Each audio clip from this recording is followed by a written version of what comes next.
O orgulho que Dona Maria de Lourdes tem pelo pai, tanto na vida pessoal quanto profissional, pode ser percebido já no olhar e nas palavras. Reconhecimento que ultrapassa os limites da vida familiar e também se torna público. Vitório Gava está entre os 40 homenageados na mostra Personalidades da Imigração Italiana, que pode ser conferida na Prefeitura de Bento Gonçalves.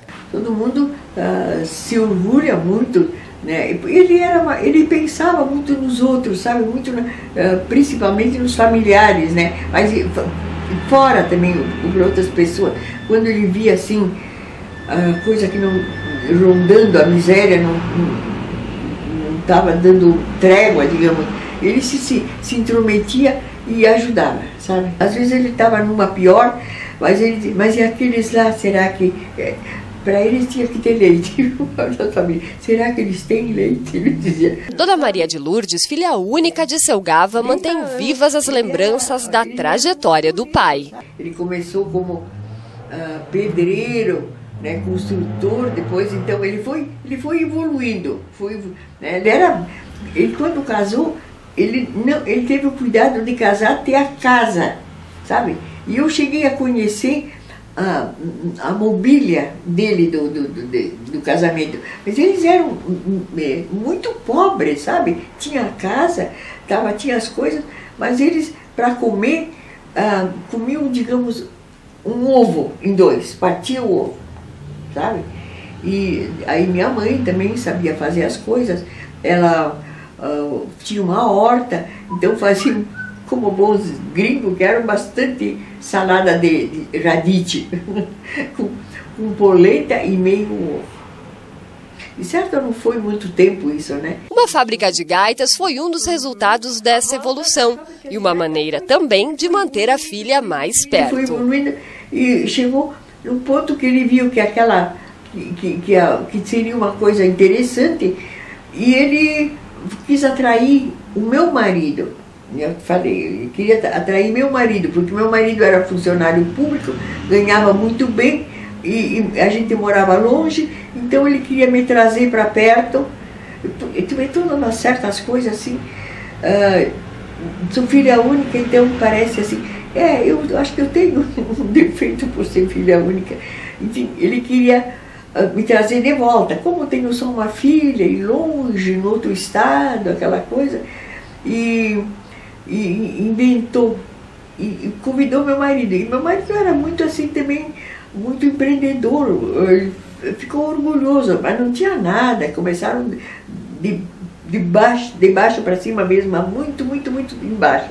Uma das lembranças de Dona Maria de Lourdes é que mesmo trabalhando o dia todo, o pai ainda dedicava a noite para estudar e buscar aprender cada vez mais com o conhecido professor Facenda. Ele era muito previdente, ele não se atirava, não se aventurava nas coisas sem ter uma segurança, uma certeza, sabe? Maria da Graça, que é a neta de seu Vitório Gava, fala da importância do empreendedor que fundou a fábrica de acordeões Scala. Primeiras indústrias, o Bento Gonçalves é um polo industrial muito poderoso, né? E eram as primeiras indústrias que essas pessoas foram citadas, né, fundaram essas indústrias que tanto impulsionaram o desenvolvimento de hoje. Eu acho que eles tiveram muito valor, meu avô teve muito valor, porque ele começou assim, trabalhando duro. Ele começou numa época trabalhando com madeira. Depois, ele contava isso, e o Pícoro, meu marido, se interessava muito, então ele sabe a história bonita. Depois que ele parou de trabalhar com as madeiras para entrar de sociedade com uma pessoa que eu não lembro o nome, para fabricação de vinhos. Então eles tinham uma cantina, eu me lembro que depois a cantina fechou e nós brincávamos com os rótulos dos vinhos, como fazer um bloquinho para escrever. Então isso foi uma coisa que foi evoluindo. Daí, mais ou menos pelo que eu sei, a Todeschini, que era uma fábrica de acordeões, a primeira aqui de Bento, iniciou, e ele era amigo do seu Todeschini e começou a se interessar pelo assunto, e aí ele fundou a outra fábrica de acordeões. Aí, logo em seguida, a minha mãe casou e o meu pai veio para ajudar o meu avô. Meu pai era de Santo Ângelo, a formação dele, ele era técnico em agronomia, mas largou tudo e veio para tocar a fábrica de acordeões com meu avô. E aí, a parte de exportação, que eles eram pioneiros em exportação na época, quem impulsionou foi o meu pai, porque meu pai então era uma pessoa que tinha um pouco mais de cultura, vamos dizer assim, de fora. E aí ele começou a se integrar numa associação latina, a LAU, que me parece que era, de exportação. Então ele se entrosou muito bem, foi acho que foi a primeira fábrica, a Todeschini ainda não exportava. E essa fábrica foi, assim, movimentando bem a economia, né? Mas o meu avô era o capitão dessa empresa. Ele era uma pessoa assim, muito empreendedora e muito econômico. Eu me lembro que chegava material da Alemanha para a fábrica das acordeões, ele contava cada prego, cada chapa de celuloide, cada chapa de aço, era ele que controlava tudo. Mas essa parte mais social e de exportação quem fazia era meu pai.